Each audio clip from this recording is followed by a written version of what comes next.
The Athletes' Paradise on the horizon. Road to Naples 2015. Hi, everyone. Neil Sika on this regional final championship Sunday in our Jersey studios. We're going to hear from National Scouting Editor Alan Poppadines. Pops, as you know him, in just a moment. He's going to break down each of the regions and the teams advancing. 10 teams have their tickets punched to Southwest Florida. We're going to start in the East. In Lewisburg, West Virginia, these regional final games. 8th grade, Maryland. They get by South Jersey courtesy of Marshawn Lloyd and his big day on the ground.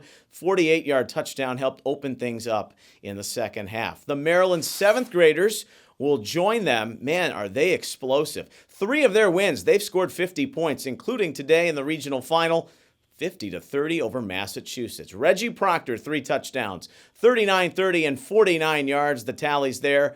Joe Burns also had 2 TDs on the ground. Massachusetts got 2 touchdown passes from Michael Phelps in the loss. And Indiana, their 6th graders, who were there last year in the national semifinals, are going back. Wild game with Rhode Island, 40-28 the final. Rhode Island, what a tournament for Jacob Gibbons. Scores all 4 touchdowns today. Devin Newton, though, and Javon Tracy a little bit too much. Indiana trailed in this game 20-6 midway through the second, but scored 34 unanswered points before Rhode Island replied again. So it's Indiana from the 6th, Maryland at both the 7th and 8th grade levels. And we bring in Pops now as Naples is getting closer, my friend. What did you make of the action in the East? Out of any day of the past 4 years that I've been following this tournament closely, this has been the most exciting day of youth football that I can recall, like I said, in those previous 4 years. You're sitting on your couch with your party hat and streamers, aren't you? Yeah, party hats, definitely party hats. A couple streamers over there, yeah. All right, brief note on each of the teams advancing. Let's start first with 8th grade Maryland. You had them high on your list anyway, but they seem to have very good balance. A 7th grade group last year that was very disappointing or had a disappointing exit in the national semifinals, but they're back there now. Yeah, I had Maryland as my number 1 team in the region for the 8th grade, and they're making me look good by the way they're playing. Marshawn Lloyd, Blake Corum. I call Lloyd the most dynamic player in this region, and rightfully so. Look what he did today. Corum, Littleton, ton of talent on that team. 7th graders, though, my goodness. For as well as Indiana was playing coming into the regional rounds, look what Maryland's done. Their last 2 games put up 50 points on both of their opponents, who are pretty good ones. Yeah, Maryland, again, I had these guys number 1 in the 7th grade region, and rightfully so. But today I just want to point out a kid who doesn't get a lot of credit because of all the athletes they have on that team. But Joseph Burns, 3 touchdowns today, tough, hard-nosed runner, fullback, linebacker. Not a kid that's going to win at many sprints or anything spectacular. Just a throwback kid, and great job for him today, 3 touchdowns. Maryland's 7th graders won the title in 2012. And then Indiana, last year they had Chris Thomas, but they've got a pretty good balance in the running game this year. There's more than just one guy to help carry the mail in their win over Rhode Island. And the kid Gibbons, an amazing performance throughout the tournament. He was really on the radar now of a lot of the national media. And rightfully so. First let's give credit to where credit's due. Gibbons, he was Team Rhode Island this year. I mean, a lot of kids pitched in, but Gibbons had the most impressive numbers, or tournament, statistically speaking, out of anybody else in history of this tournament. So great job of Gibbons, great job Rhode Island making a big splash. Nobody thought you'd get here, and you did. So Rhode Island, you belong. Great job. And as for Indiana, you hit on it. Newton and Tracy, balanced running attack this year. Last year it was the Chris Thomas show. This year you got Newton, Tracy, big backs, athletic backs. Indiana's going to be a team to reckon with going forward. All right, well, let's see who they're going to play. Their opponents in the national semifinals, which will come out of the South region, as all of those games are final. No big surprises. You know the names by now coming out of the South through the years of this tournament. Down in Beaufort, Georgia, the regional finals played at the Youth Sports Complex. 8th grade, GFL, lost that wild game to Broward last year. The wild finish. Now they play Dade in the regional final and win. 21-10. Harrison Bailey, big touchdown pass to Joshua Downs to start the 4th quarter. Then a defensive touchdown late in the game helped preserve things as GFL, 2-time champs, 2 of the last 3 years, they're back in the national semifinal. How about Broward, the 7th graders? 19-14 win over GFL. Vincent Davis, Jaden McBurrows, big games in that one. Joseph McKay in the loss for GFL had 2 touchdowns. Sixth grade, Broward again over GFL 18-7. Teron Dickens, 2 touchdowns, 1 passing, 1 rushing. Terrence Miller, a TD, and Kyle Efford had the 62-yard kickoff return for a touchdown for GFL. So at the 6th grade level, we got a rematch of Indiana and Broward. Then Broward, the 7th graders are back at it, and GFL in 8th grade. More on the matchups in our second show later on tonight. But Pops, what do you make? GFL, a team that you had as your 2 seed. Everyone had the stakes at Dade. They struggled a little bit against Tampa in the regional semifinal yesterday. Defense, though, that's the hallmark of a good GFL team. They can do that. They can also run the football, despite Harrison Bailey not maybe being at his best. Yeah, GFL really came to play today, and, their offense wasn't clicking on all cylinders, but that's why they have a defense. And as you mentioned, the staple of this team, it traditionally has been their defense and their running game, and today was no different. That defense came up big when it needed to. Tyler Roach recovering a fumble late to kind of seal the game for GFL. And then also running the ball, Nick Burge, Mikos Todd, they were consistent all day long. No super long gainers, but just consistently moved the chains for GFL. Big, solid W for them. Pops, there was a lot of ballyhoo from you yourself pre-tournament about how good Dade County would be. At the 8th grade level, they get to the regional final, not bad. 7th grade as well, but here's Broward County, and I know you had them in your top 4, but the 6th and 7th grade level now, each of the last 2 years, they make the national semifinal. 8th graders win it all, and then you can throw in the 7th grade team from South Florida, primarily comprised of 7th graders in 2013 that wins the title. This is a pretty good little run for Broward County. Absolutely. Broward County, they did a wonderful job. I had them as my 3 on the 7th grade level, with Dade as my 2. Back in the first round, Broward beat Dade County by 2 points. So that game was tight. And moving forward, Broward has just continued to do the right things. Vincent Davis today, tremendous game. GFL had absolutely no answer for him. If you watched it, anytime that Broward needed a big play, Vincent Davis found himself wide open, moving the chains. Vadiato did a fantastic job finding him and McBurrows and his usual teammates.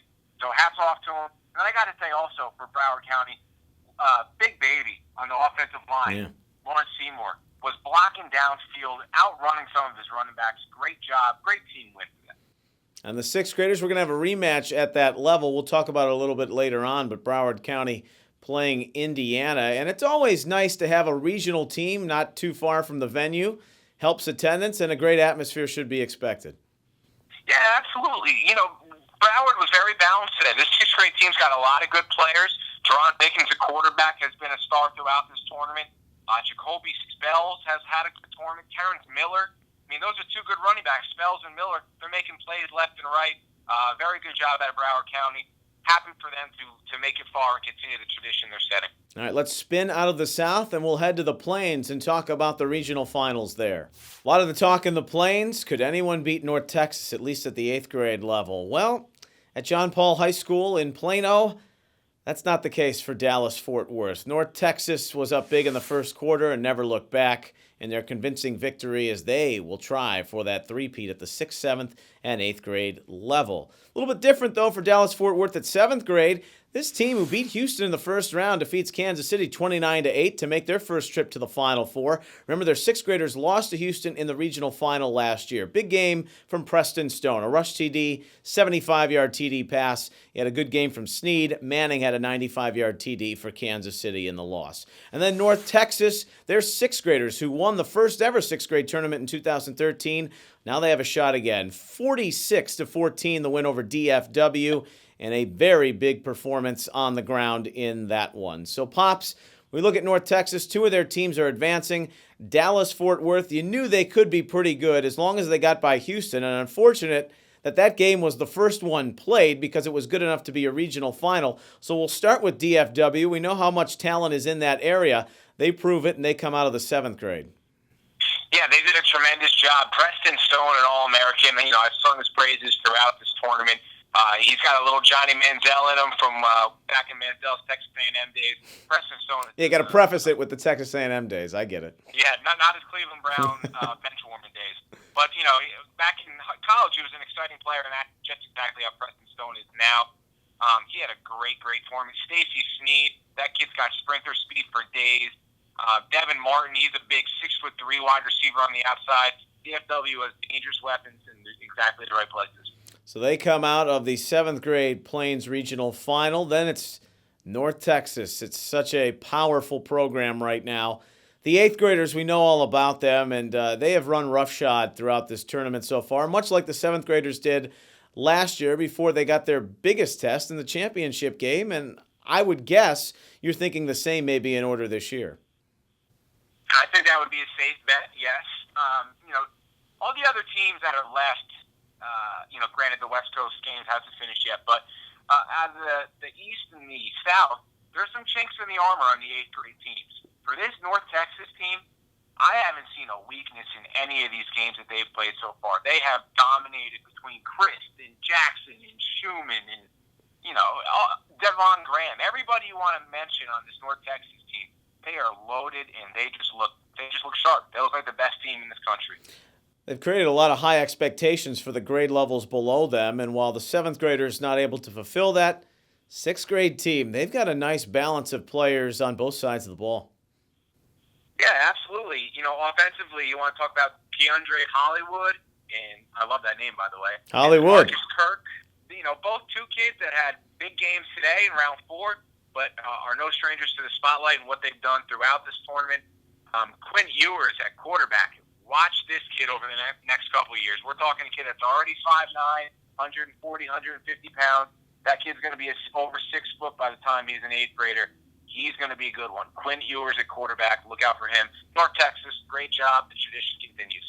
All right, that's a look at the Plains. Pops, let's head up to the West real quick. Just one final. We'll get to the other two at 7th and 8th grade on our wrap-up show later this evening. But Seattle, it took 2 overtimes, tough conditions, and a downpour. Joshua Woods makes the big play defensively in OT and then gets the TD run in the second overtime. This is a game that was played just south of Oakland, but Seattle, their 6th graders advance as they get by Orange County 6-zip.